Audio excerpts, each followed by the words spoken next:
Tignan mo talaga guys, yung anak ko guys. Nagkumot siya guys. Dinala niya dito sa higaan ko. Tignan mo, nakapatong pa siya sa yung hinigaan ko. Doon talaga siya, talagang exactly siya doon sa aking hinigaan. So ngayon, ako naman ngayon ang mag-adjust.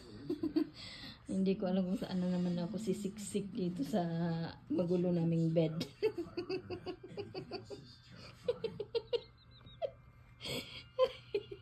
Galit pa siya pa nga yung siya pa yung nangagaw ng spot. Siya pa yung hindi masaya.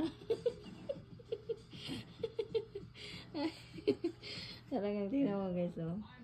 Ang ganda ng ano niya, oh, pakiramdam niya. At ako naman ngayon ay mamumroblema kasi hindi ko ano yung paa ko. Ay, yung anak kong guwapo. Kiss naman si Mami B.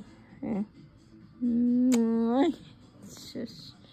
Ay, shush. Galit. Galit pa siya nang agaw ng spot sa higaan. Siya pa yung hindi masaya, oh. Hindi mo lang mag-smile. Ang gwapo talaga ng anak ko, eh. Ay.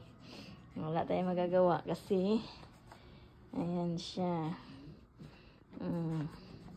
Nagkumot pa siya. Umihi lang ako. Pinalitan na niya ako ng spot. Ay, yung anak ko. So, dito naman ako, guys. Dito na lang ako sa kabilang gilid. Good joy. Ito na, babush na. Babush alligator. See you later. Tulog na si Lele.